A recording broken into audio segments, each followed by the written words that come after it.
In the earlier videos we explained permissions and we built a custom role called Loans Officer. Now let us do the part that really matters.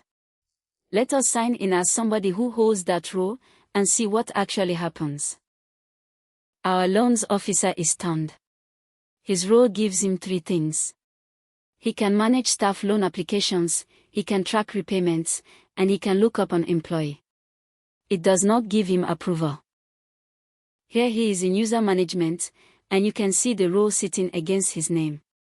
An administrator sets this from the user row, and it is the only thing that decides what he can reach.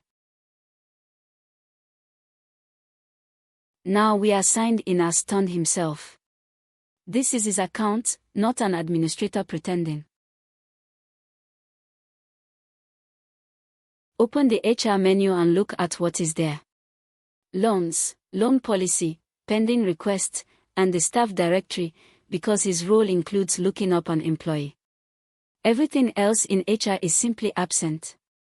Not grayed out. Absent. That is the first thing to understand. The menu is built from the permissions you hold.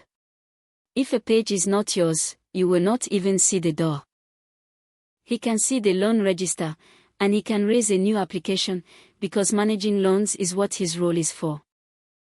But look carefully at the pending application.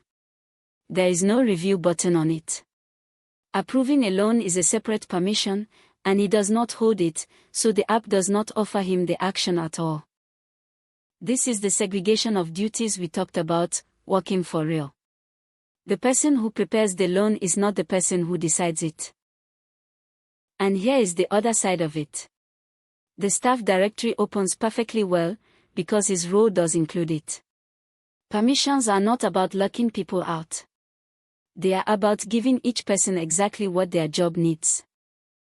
In the next video we will change one thing, his role, and watch his access change with it.